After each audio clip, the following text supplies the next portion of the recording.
Hey everyone, I'm Peter Stories, here to guide you today. If you use this video to drift off to sleep, please tap like, hit subscribe, and drop a comment telling me where you're watching from and what time it is there. Now, settle in, get cozy, and let yourself relax.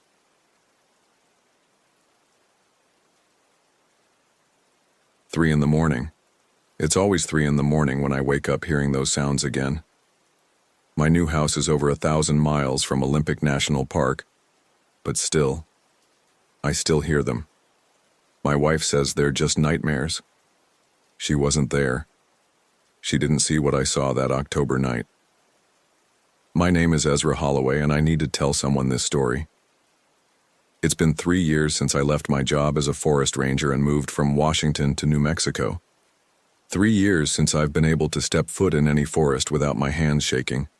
My therapist says talking about it might help, but I don't think she understands the weight of what I'm carrying. Some things change you so fundamentally that you become a different person entirely. I was 26 when it happened, still relatively new to the ranger service. I'd been working at Olympic National Park for about 18 months, and I thought I was getting the hang of it. The Olympic Peninsula was unlike anywhere I'd ever lived.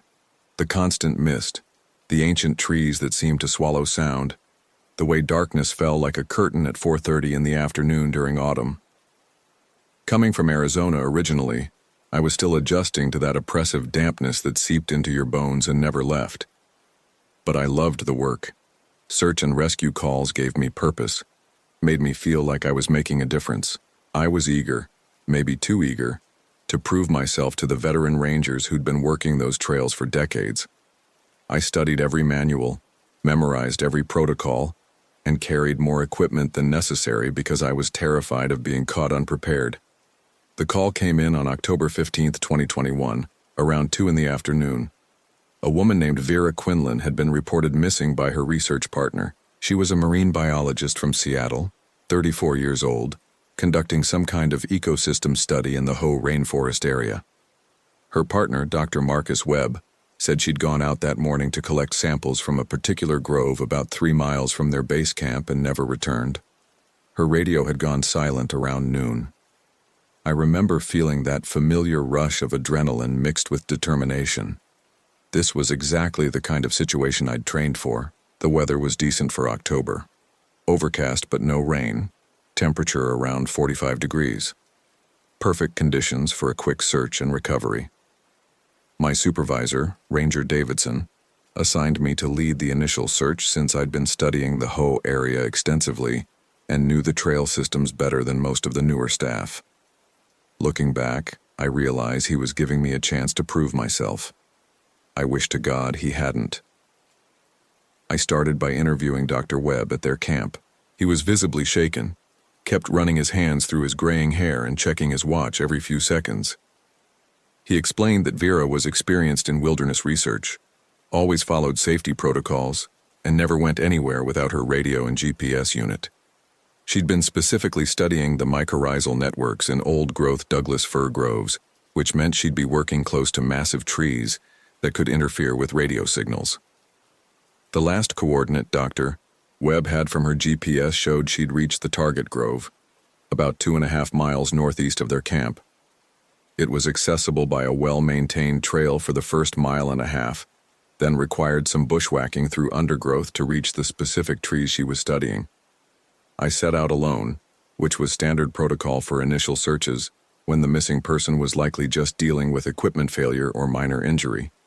I carried my full SAR pack, first aid kit, emergency shelter, extra batteries, flares, emergency beacon, weather radio, GPS unit, handheld radio, and backup radio. My service weapon, a Glock 22, was holstered at my side, though I'd never had to draw it on duty. The trail through the Hoh rainforest is unlike anything most people have ever experienced.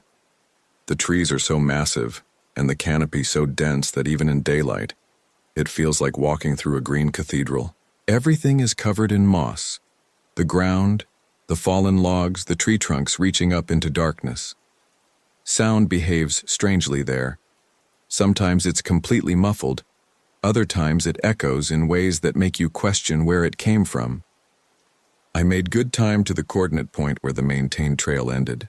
According to my GPS, Vera's last known position was about half a mile further northeast, deeper into the old growth section where trees some over 300 years old create a maze of massive trunks and fallen giants.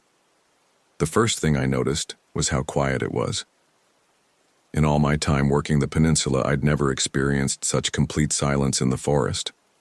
No bird calls, no small animal movement.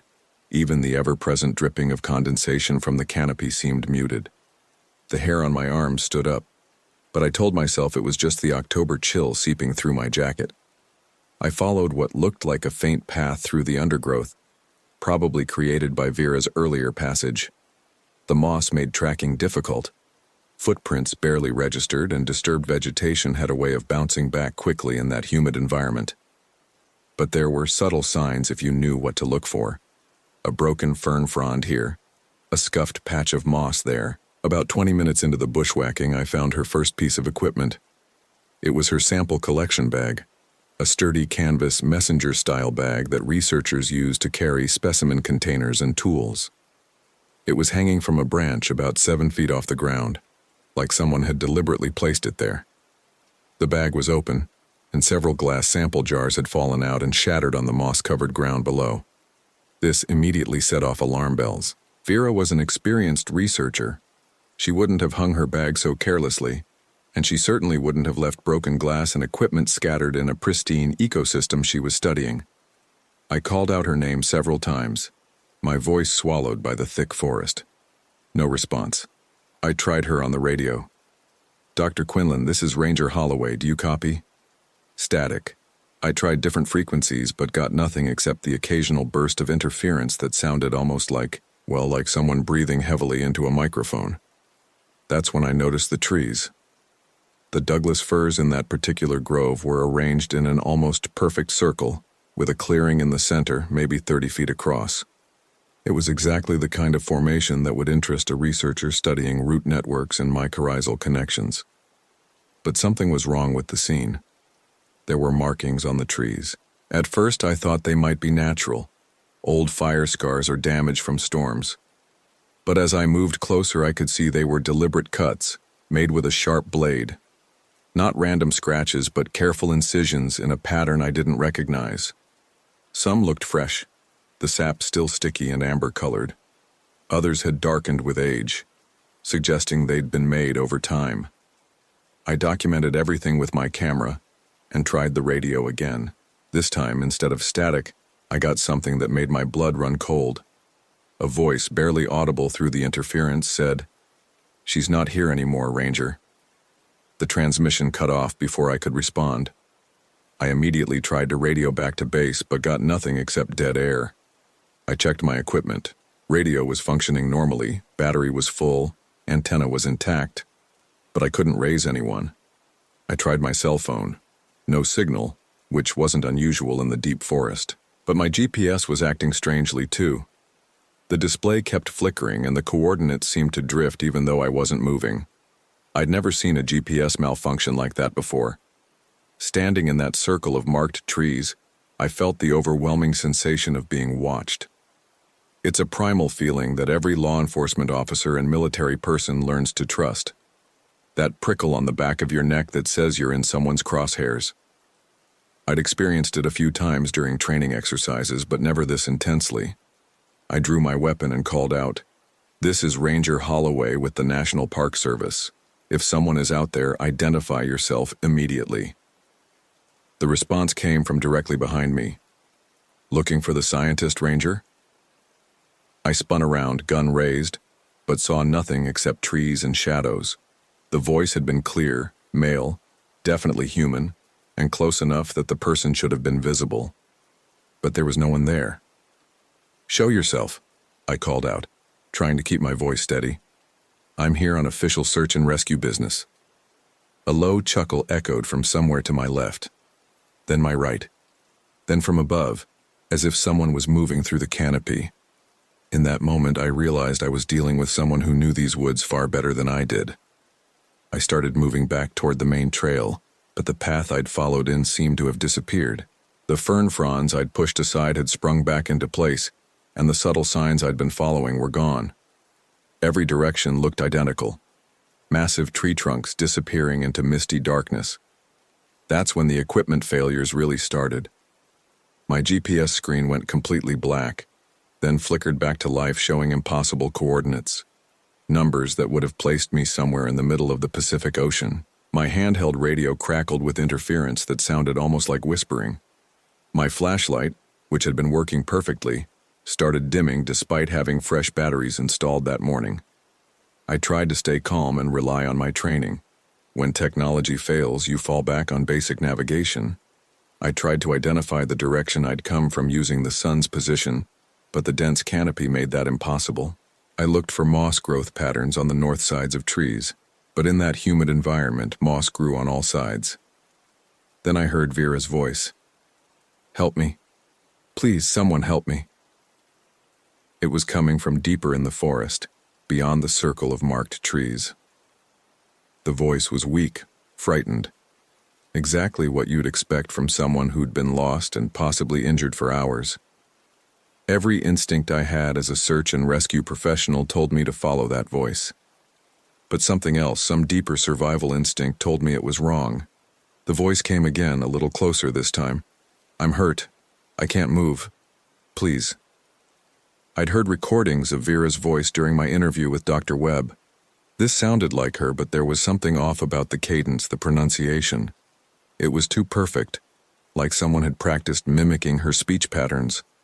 I stayed where I was and called out, "Dr. Quinlan, if that's you, tell me something only you would know. What was the focus of your research?" Silence. Then, after a long pause, the voice came back, but this time it was different. Deeper. Male. "Clever ranger, but not clever enough." That's when I knew I was being hunted. I started moving, trying to find my way back to the main trail, but every path I took seemed to lead deeper into the maze of ancient trees. My radio continued to malfunction, producing bursts of static punctuated by what sounded like breathing. My GPS was completely useless, showing different impossible locations every time I checked it. The worst part was the sounds. Footsteps that seemed to come from all directions, branches breaking in my peripheral vision, but when I'd turn to look, nothing would be there. And then there were the calls, sometimes Vera's voice crying for help, sometimes other voices I didn't recognize. Men, women, even what sounded like children, all calling out in distress from different directions. I realized that whoever was doing this had probably done it before. Those voices weren't just mimicry, they were recordings. Recordings of previous victims calling for help before whatever had happened to them happened. I found myself in another clearing, smaller than the first, and that's where I discovered what had happened to Vera. She was alive, but barely. She'd been tied to one of the smaller trees at the edge of the clearing, her mouth taped shut, her eyes wide with terror. She'd been stripped of her outer clothing and equipment, left in just her base layers in the October cold. She was shivering violently, and I could see bruises on her arms and face. But what terrified me most was the way she was shaking her head frantically when she saw me approaching. She wasn't shaking her head in relief or trying to communicate that she was okay. She was warning me. I was 3 steps away from her when I heard the snap of a twig behind me. "Don't turn around, Ranger." The voice was calm, controlled, with just a hint of an accent I couldn't place. Military precision in the pronunciation. "You armed?" he asked. I still had my weapon drawn, but I could tell from his voice that he was close enough to take me down before I could turn and fire. "Yes," I said. "Smart. Drop it. Slow." I placed my Glock on the moss-covered ground and stepped away from it. "Turn around. Slow." When I finally saw him, my first thought was that he looked disappointingly normal. Medium height, maybe 5'10", lean build, wearing woodland camouflage that was clearly military surplus. His face was weathered and scarred, with pale eyes that seemed to reflect light like an animal's. He was carrying what looked like a custom hunting rifle, and I could see a large knife strapped to his thigh. But it was his smile that truly terrified me. It was the smile of someone who was genuinely enjoying himself. "You're younger than the last ranger," he said conversationally. The last one was older, more experienced. Took me 3 days to bring him down. You might be more of a challenge. Where is he? I asked, though I was afraid I already knew the answer. Oh, he's around. They're all around if you know where to look. He gestured vaguely at the forest surrounding us. This whole area is my hunting ground, Ranger. Has been for almost 2 years now. Amazing how many people go missing in the Olympic Peninsula. Hikers, researchers, even the occasional park employee. The forest just swallows them up. I glanced at Vera, who was still bound to the tree. Her eyes were locked on mine, and I could see her trying to communicate something. She kept looking past me, toward something behind my right shoulder. She's bait, the man continued. Just like you're going to be bait for the next one. It's a system that works very well. Someone goes missing, search and rescue comes looking, and then I have new players for the game. What game? I asked, trying to keep him talking while I figured out what Vera was trying to tell me. The most dangerous game, Ranger. The hunt. Predator versus prey. But with prey that can think, can plan, can fight back. It's the ultimate test of skill. He raised his rifle, but instead of pointing it at me, he fired a shot into the air. The sound echoed through the forest like thunder. That's the starting gun, he said. You have a 60-second head start. After that, I come hunting. If you can make it back to the main trail before I catch you, you win. If not, he shrugged. Well, the forest is full of unmarked graves. I looked at Vera again, and this time I understood what she was trying to tell me. Behind my right shoulder, barely visible in the undergrowth, was my service weapon. When I'd dropped it, it had bounced and slid further than I'd thought. What about her? I asked, nodding toward Vera. She stays here. Incentive for you to come back, assuming you survive long enough. Though I should mention, I've never had anyone actually make it back to the main trail. I had maybe one chance. I dove backward and to the right, rolling toward where my gun had landed. I heard him curse in the sharp crack of his rifle, but the shot went wide. My hand closed around the grip of my Glock just as he fired again. The second shot hit me in the left shoulder, spinning me around and sending a wave of fire through my entire upper body. But I managed to get my weapon up and return fire. I saw him dive behind one of the massive tree trunks just as my shot splintered bark where his head had been. Very good, Ranger, he called out, sounding genuinely pleased. This might actually be fun. I crawled over to Vera and started cutting her bonds with my knife. She was in shock, shivering uncontrollably, but she was coherent enough to whisper urgently in my ear as I freed her hands. He's been hunting people for months, she gasped. There are others, some still alive. He keeps them in a cave system about a mile north of here. He knows every inch of these woods, every trail, every hiding spot. I helped her to her feet, keeping my weapon trained on the tree where the hunter had taken cover. Can you run? I asked.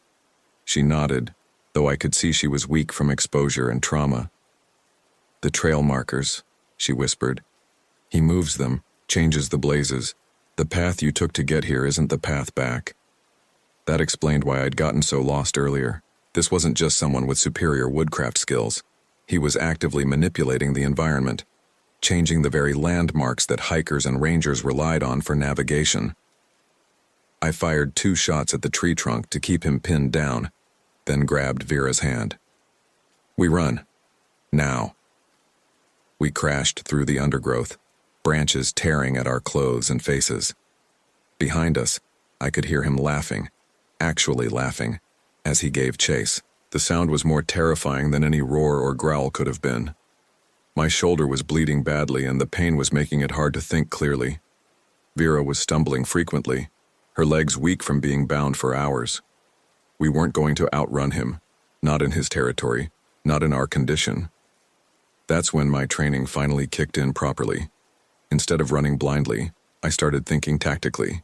He was hunting us like animals, driving us toward whatever killing ground he'd prepared. But he was also human, which meant he had human limitations and human psychology. I pulled Vera down behind a massive fallen log and whispered urgently in her ear, "The cave system you mentioned. Which direction?" She pointed northeast, toward what looked like a slight rise in the forest floor. "How many others?" I asked. "I saw at least 3 when he brought me through there. Maybe more."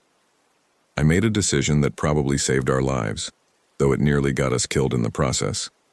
Instead of continuing to run toward the main trail, which he expected and had probably prepared for, we changed direction and headed toward the caves.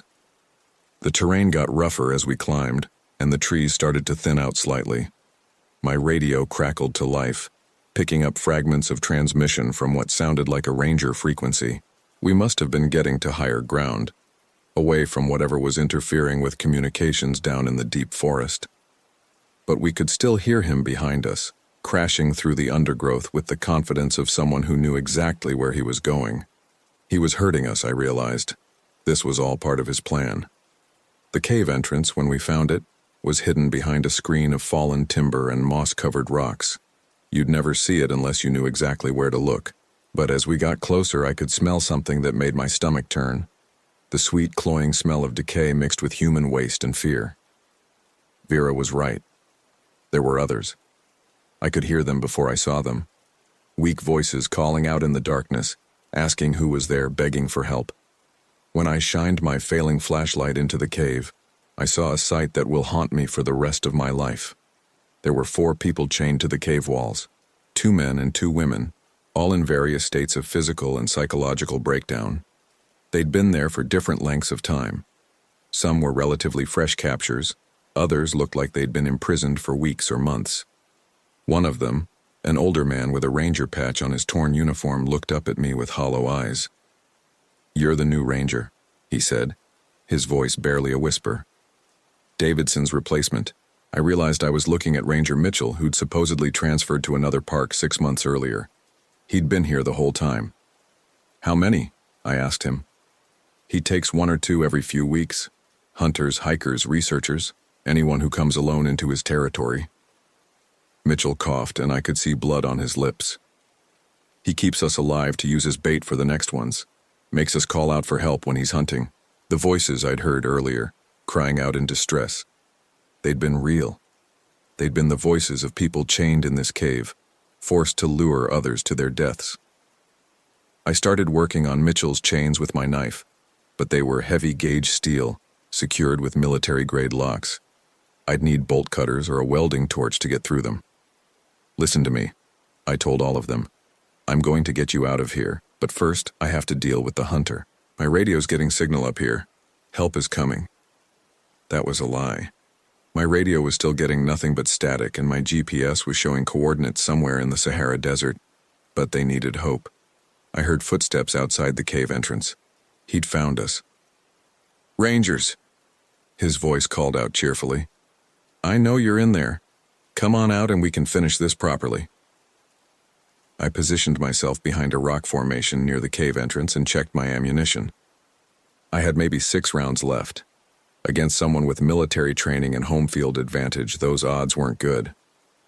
"I've got to say," he continued, "this is the most fun I've had in months. Most rangers just run blindly through the forest until I put them down. But you actually fought back. You actually thought tactically." I could see his shadow moving outside the cave entrance, but he was staying out of the line of fire. "You know what the really beautiful part is?" he said. "Even if you kill me, you're never getting out of here. I'm the only one who knows the real trail markers. I'm the only one who knows how to navigate through the interference fields I've set up. Without me, you'll wander these woods until you starve or freeze." The interference fields. That explained the equipment malfunctions. He had some kind of electronic jamming equipment set up throughout his hunting ground, probably military surplus gear that could disrupt GPS signals and radio communications. "What do you want?" I called out. "I want to finish the hunt properly. 1-on-1, ranger versus hunter. The girl and the others can wait here while we settle this." I looked at Vera, who was huddled against the cave wall, and at the 4 prisoners chained in the darkness. Even if I could somehow defeat this psychopath, I had no idea how to get them all back to safety. The logistics were impossible. That's when I heard the most beautiful sound in the world, the distant whoop, whoop, whoop of helicopter rotors. The hunter heard it too. His cheerful demeanor vanished instantly. "That's not possible," he muttered. "The interference should prevent any air search." But it was getting closer. Through the cave entrance I could see searchlights cutting through the forest canopy. Someone had found us. Later I learned that Dr. Webb had become increasingly worried when I'd failed to check in at my scheduled time. He'd contacted park headquarters, and when they couldn't raise me on radio, they'd launched a full search and rescue operation. The helicopter had infrared imaging equipment that could track heat signatures even through dense forest cover. The hunter made a run for it.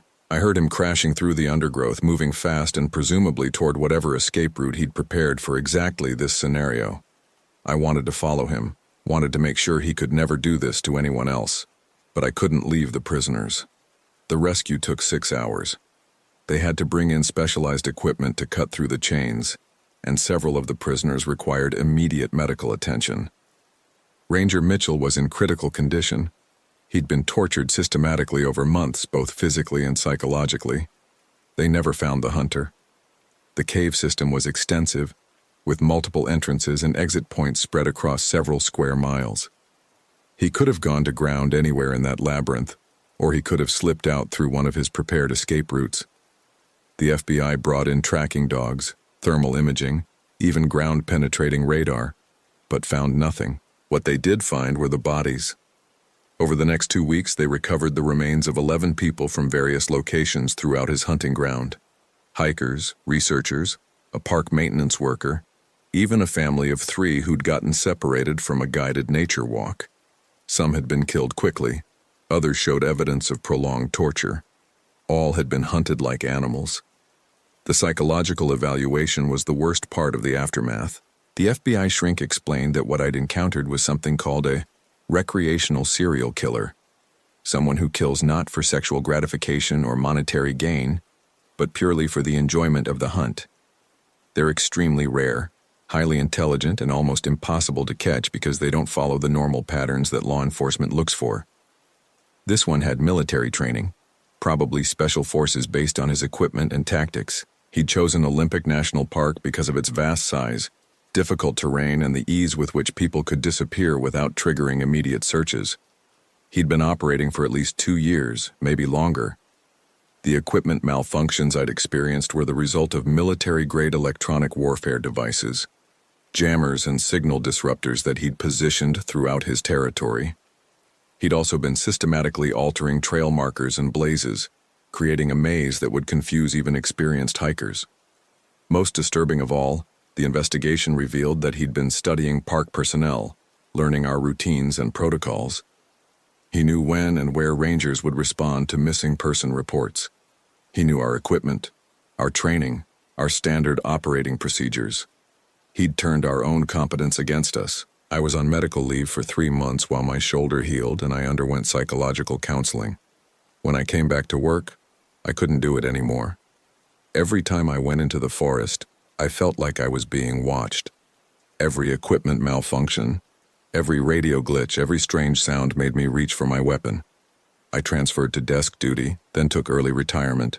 My wife and I moved to New Mexico, as far from the Olympic Peninsula as we could get while staying in the continental United States. The dry heat and open spaces here are the complete opposite of that green, mist-shrouded labyrinth where I nearly died. But even here, even in the desert, I still wake up at 3 a.m. hearing those voices. The voices of people calling for help from the darkness, never knowing if they're real victims or just recordings played by a predator who's still out there somewhere. The official FBI report concluded that the suspect had likely died in the wilderness, either from exposure or from injuries sustained during his escape. They found evidence of a hasty camp about 10 miles from the cave system, bloodstains, abandoned equipment, signs of someone treating a gunshot wound. The trail went cold after that. But I know he's not dead. 2 months after I moved to New Mexico, I got a package with no return address. Inside was a photograph, a picture of me and my wife taken through our kitchen window. On the back, someone had written, "Outstanding hunt, Ranger. Looking forward to the rematch." We moved again, changed our names. I carry a weapon everywhere now, even to the grocery store. I've installed security systems, motion detectors, cameras. I've become paranoid and hypervigilant, jumping at every shadow. because I know he's still out there somewhere in the forests of America, hunting people for sport. And I know that someday, when I least expect it, he's going to want to finish what we started. The Olympic Peninsula is still beautiful, they tell me. Tourists still visit, hikers still explore the backcountry, researchers still study the old-growth ecosystems. The Park Service has upgraded their communication equipment and implemented new safety protocols for rangers working alone. But they still have disappearances. 1 or 2 people every few months, usually solo hikers or researchers working in remote areas. The official reports blame exposure, falls, animal attacks, getting lost in the maze of unmarked wilderness. I know better. If you're planning to visit Olympic National Park or any large wilderness area, please be careful. Travel in groups when possible. Carry multiple forms of communication. Tell people exactly where you're going and when you expect to return. And if your equipment starts malfunctioning, if you hear voices calling for help from the forest, if you get the feeling that you're being watched or followed, trust your instincts. Get out immediately. Don't try to be a hero, because somewhere out there, in the green shadows between the ancient trees, there's something far more dangerous than any bear or cougar or natural hazard. There's a predator who has turned the wilderness into his personal hunting ground, and he's very, very good at what he does. The Forest Service likes to say that the wilderness is dangerous but predictable, that if you follow the rules and use common sense, you'll be safe. They're wrong. The most dangerous predator in any forest walks on 2 legs, thinks like a human, and knows exactly how to turn your strengths against you. And if you encounter one, all your training, all your equipment, all your careful planning might not be enough to save you. I survived, but only because of luck and the arrival of help at exactly the right moment. The next person might not be so fortunate, so please, if you take anything from my story, take this. The wilderness isn't just dangerous because of natural hazards. It's dangerous because it's the perfect place for human predators to operate without interference. And they're out there, right now, waiting for the next solo hiker to wander into their territory. The hunt never ends. It just finds new prey.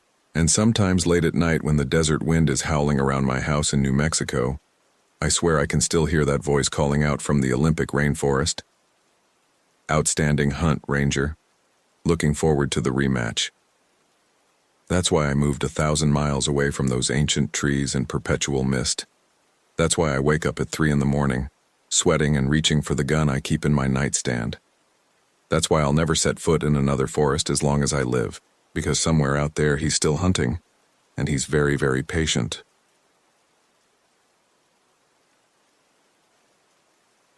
Three in the morning.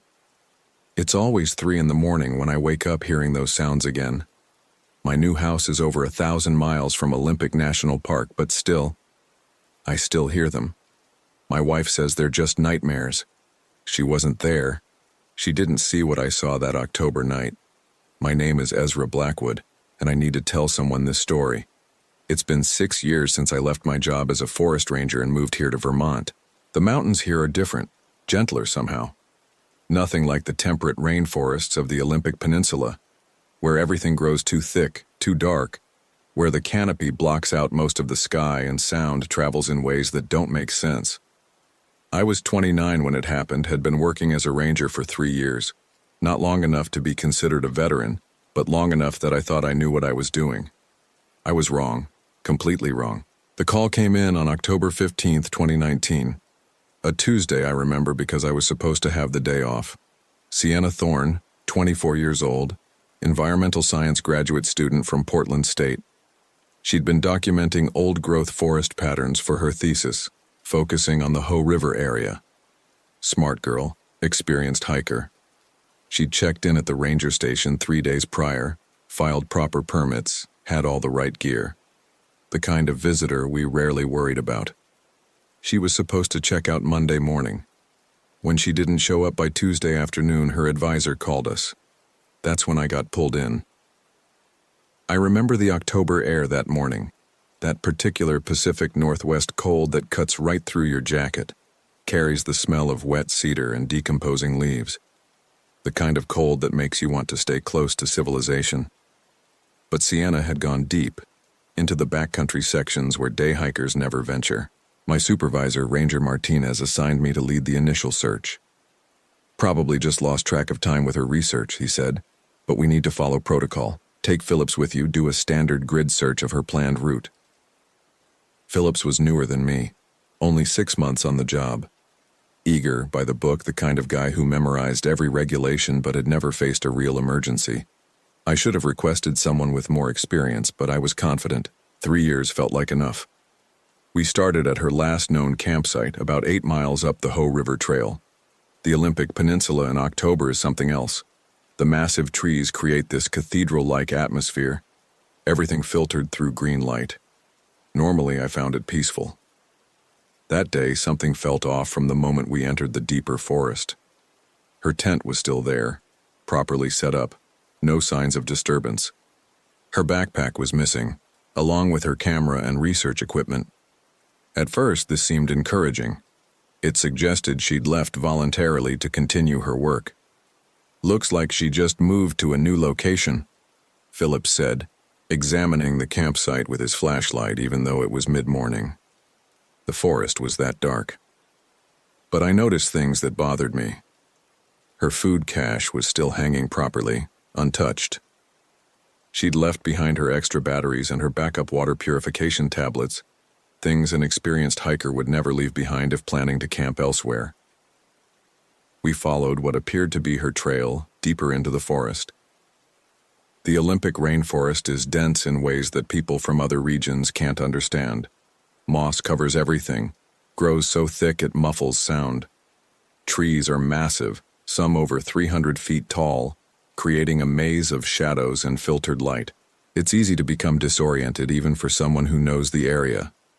About 2 miles from her original campsite, we found her first research marker, a small flag tied to a tree, with GPS coordinates and notes about moss patterns written in her neat handwriting. Then another, a quarter-mile further. She was following some kind of systematic pattern, documenting as she went. She's being methodical, I told Phillips over the radio. Following scientific protocol, probably just got caught up in her work and lost track of time. But then we found the 4th marker and something was wrong. The handwriting was different, shakier, less neat. The GPS coordinates didn't match the pattern she'd been following. And there was something else, something that made my stomach tighten. Drops of blood on the paper. Phillips, I called. He was about 20 feet ahead, following what looked like a continuation of the trail. Come look at this. When he didn't answer, I looked up. He was standing completely still, staring at something ahead. His radio crackled with static when I tried to reach him. Phillips, what is it? He turned back to me, his face pale. There's another campsite up here. But it's not right. I joined him at the edge of a small clearing. There was indeed a camp, a professional-grade setup with military precision. Camouflage tarp, minimal footprint, positioned for maximum concealment.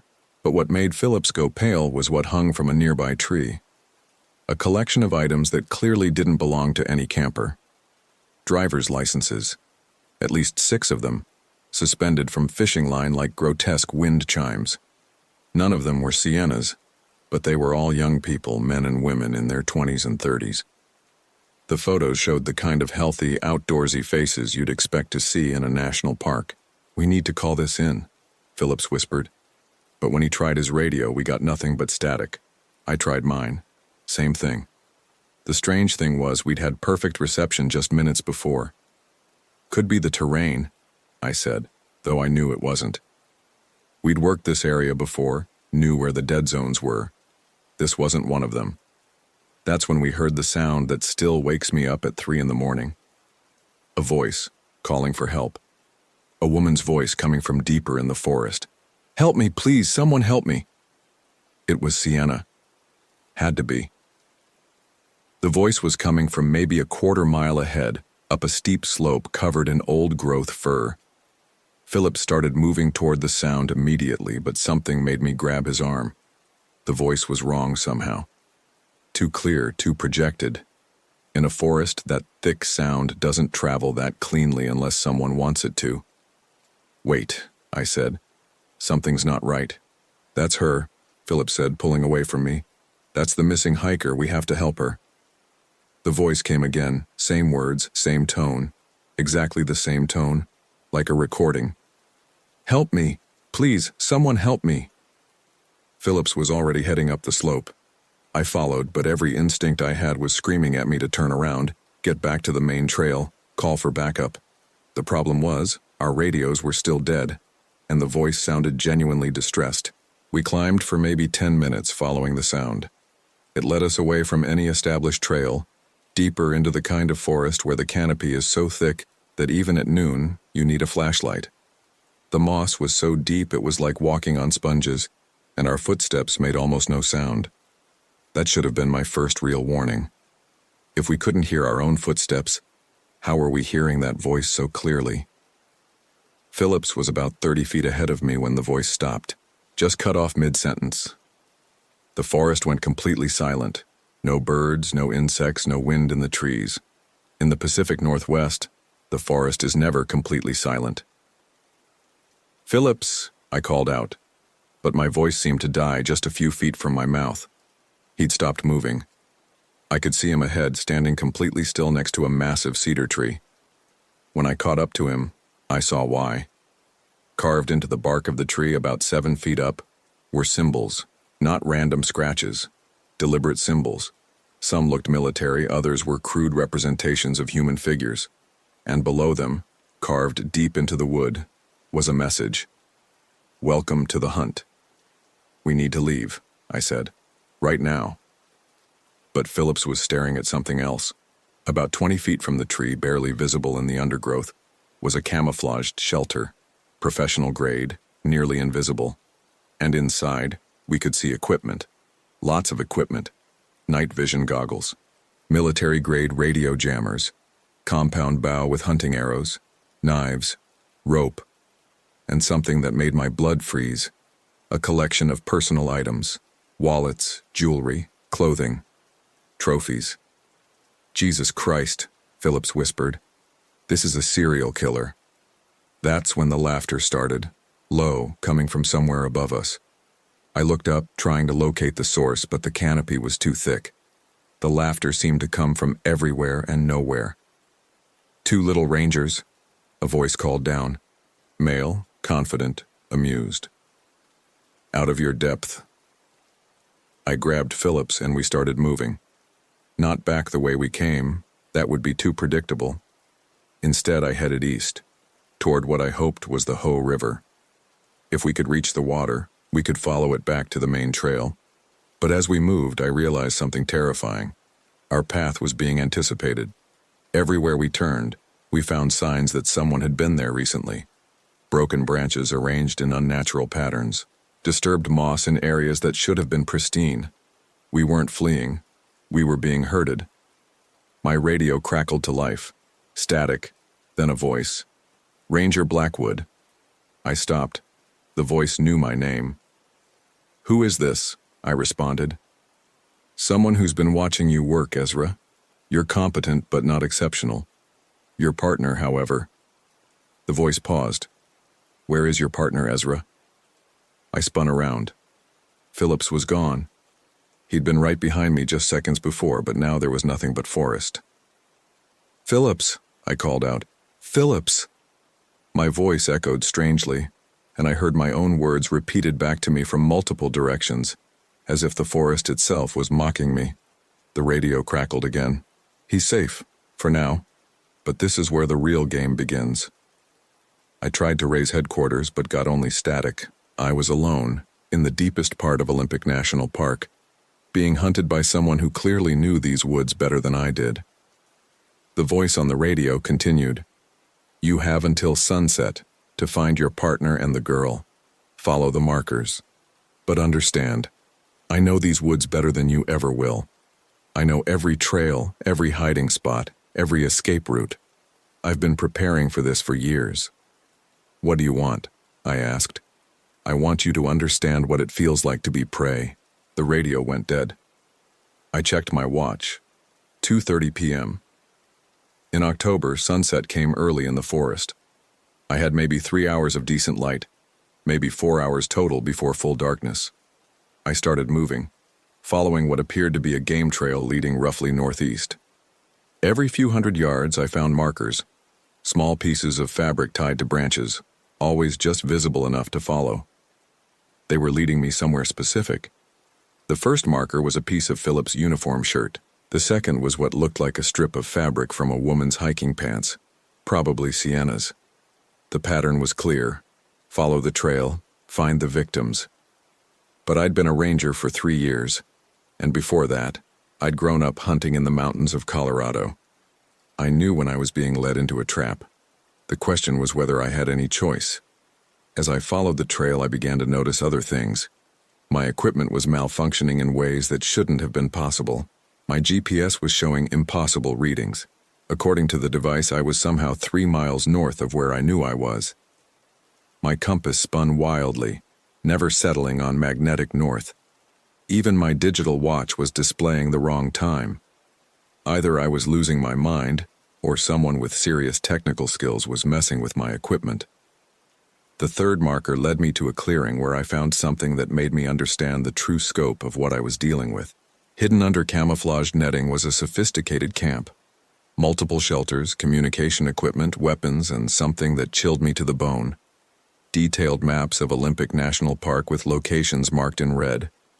Each red mark corresponded to missing person reports from the past 3 years. There were 17 marks.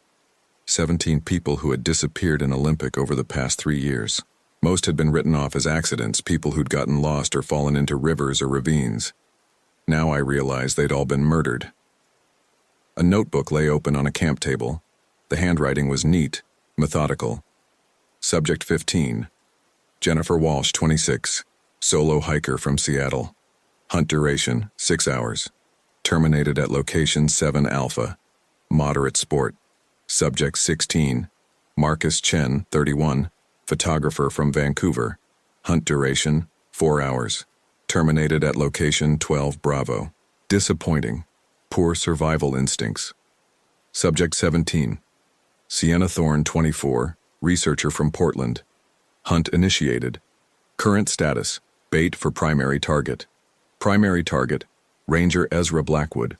Psychological profile suggests above average survival skills, strong protective instincts. Estimated hunt duration, 8 to 12 hours. Should provide excellent sport. I was looking at the diary of a serial killer who had been using Olympic National Park as his personal hunting ground for years, and according to his notes, Sienna was still alive, being used as bait to lure me into his game. The radio on the camp table crackled to life. Enjoying your reading, Ezra? I grabbed the radio. Where are they? Close, but first, let's talk about the rules. You're hunting me now, but I'm also hunting you. First one to find the other wins. If you find me first, you get your partner and the girl. If I find you first... The voice trailed off. Well, let's just say you'll become a very interesting case study. This is insane. You're talking about murder. I'm talking about evolution, Ezra. Predator and prey, the strong and the weak. Your civilization has made people soft, but out here, nature's rules still apply. You're sick. I'm honest. Every human is either a predator or prey. I've simply embraced my nature. The question is, which are you? The radio went silent, but I could hear something else now. Voices, calling for help. 2 voices. One male, one female. Phillips and Sienna. They were coming from the north, maybe half a mile away. But I'd learned not to trust sounds in this forest. Everything could be manipulated, recorded, projected. I took what I could from the camp, a backup radio, a knife, some rope, and started moving toward the voices. But I moved carefully, watching for traps, trying to think like a predator instead of prey. The voices led me to an area where the forest opened up slightly, allowing more light to filter through. It was there that I saw them, Phillips and Sienna, both tied to trees about 50 feet apart. They appeared to be conscious, but gagged. Every instinct told me it was a trap, but I couldn't leave them. I approached carefully, staying in the tree line, watching for movement. That's when I noticed the tripwires. Thin cable stretched between trees at ankle height, nearly invisible, And beyond the tripwires, I could see more threats. What looked like explosive devices rigged to go off if someone approached carelessly. This wasn't just a trap. It was a sophisticated ambush designed by someone with military training. I circled the area, looking for a safe approach. As I moved, I caught sight of movement in the trees above. Someone was up there, watching, waiting for me to make a mistake. The smart thing would have been to retreat, try to reach the main trail, get back up. But Phillips and Sienna were right there, maybe dying, and our radios were still jammed. By the time I could get help, they'd be dead. I made my decision. Instead of approaching directly, I moved further into the forest and began making noise. Breaking branches, disturbing undergrowth, making it sound like I was trying to approach from the west. Then I doubled back and approached from the east, moving as quietly as possible. It worked. I saw a figure moving through the trees above the clearing, positioning himself to ambush my fake approach. In the fading light, I could make out enough detail to know I was dealing with someone dangerous. Military fatigues, professional equipment, moving with the confidence of someone who'd done this many times before. I reached Phillips first. He was unconscious, but breathing. When I cut his bonds, he came to immediately. "Ezra," he whispered. "Thank God. He's been watching us, toying with us, the girl. She's been here for days. He's been using her to practice." I moved to Sienna. She was conscious, terror in her eyes, but alive. When I removed her gag, the first thing she said was, "It's a trap. He's right above us." That's when I heard the laughter again, coming from directly overhead. I looked up and saw him, a man in his 40s, lean and muscular, wearing military gear and face paint. He was maybe 30 feet up, positioned on a thick branch with a clear view of the entire clearing. "Excellent work, Ranger Blackwood," he called down. "You avoided most of my traps, approached from an unexpected angle, freed the hostages. Very impressive." He dropped something at my feet. A grenade, pin pulled, safety lever still in place. "Here's your final test," he said. "You have about 4 seconds after I let go of this lever to get yourself and your friends out of the blast radius. Are you prey or predator?" Time slowed down. I could see his fingers starting to relax on the lever. Phillips was still groggy, barely able to stand. Sienna was weak from days of captivity. There was no way we could all get clear in time, but there was something else I could do. I'd grown up hunting, and I'd always been good with a knife. The blade I'd taken from his camp was well balanced, designed for throwing. He was 30 feet up, but it was a clear line of sight. I drew and threw in one motion, aiming for center mass. The knife took him in the chest, and his surprised gasp was audible even from that distance. His grip on the grenade loosened. The explosion came 3 seconds later, but we were already moving. I'd grabbed Phillips and Sienna and pulled them behind the largest tree I could find. The blast was deafening, and debris rained down for what felt like minutes. When the smoke cleared, there was no sign of the killer. The tree he'd been in was shattered, and there was blood on some of the branches, but no body. We made it back to the main trail just as full darkness fell. My radio started working again as soon as we reached the ranger station. Backup arrived within an hour. The FBI took over the investigation. They found the camp, the evidence, the bodies of 3 previous victims buried in a remote section of the park, but they never found him. The blood trail led to the Ho River, then disappeared. Either he died and his body was washed away, or he survived and escaped. I've never been sure which possibility disturbs me more. The official report classified him as a former Special Forces operator who'd suffered psychological trauma during overseas deployment. He'd been living in the Olympic wilderness for over 3 years, supporting himself by hunting, first animals, then people. His technical skills allowed him to jam communications and manipulate equipment in ways that seemed almost supernatural. Sienna recovered physically, but she never went back to field research. Phillips requested a transfer to a desk job in Seattle. I stayed on for 6 more months, but every time I went into the deep forest, I felt like I was being watched. That's when my wife and I decided to move to Vermont. The mountains here are different, older, gentler, more civilized, but sometimes, especially at 3 in the morning, I still hear those sounds. The laughter, the voice calling my name, the sound of branches breaking under someone's weight. My therapist says it's PTSD, auditory hallucinations triggered by trauma. She's probably right. But sometimes I wonder if he survived, if he's still out there, still hunting. The FBI officially closed the case after 2 years, but they never found a body. And sometimes when I'm having trouble sleeping, I check the missing person reports from national parks across the country, looking for patterns, looking for signs, because I know what a real predator looks like now. And I know they don't give up easily. 3 weeks ago, there was a missing hiker in Glacier National Park. Solo female, experienced, all the right equipment. She was found after 4 days, traumatized, claiming someone had been hunting her through the wilderness. She described sophisticated traps, equipment failures, psychological manipulation. The local rangers wrote it off as hallucinations brought on by exposure and dehydration. But I know better. The hunt never really ends. It just moves to new territory. That's why I'm telling this story now. Not because I want sympathy, but because people need to know. When you go into the wilderness, you're not just risking natural dangers. You're entering a place where the normal rules don't apply, where predators can be far more dangerous than any wild animal. And some predators are human. If you're ever in the deep wilderness and your equipment starts failing in ways that don't make sense, if you hear voices that seem too clear or too convenient, if you feel like you're being watched, trust that instinct. Get out. Get help. Don't try to be a hero, because somewhere out there, in the deepest forests of America, there might still be someone who sees other people not as fellow human beings, but as prey.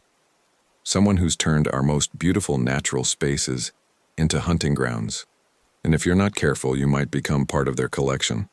I moved to Vermont to escape those memories, but they followed me. Every forest reminds me of Olympic. Every shadow could hide a predator. Every sound at 3 a.m. could be the beginning of another hunt. The mountains here are peaceful, civilized, but I never hike alone anymore, and I never will again. Some lessons are written in blood, and some scars never fade. The hunt continues. It always does.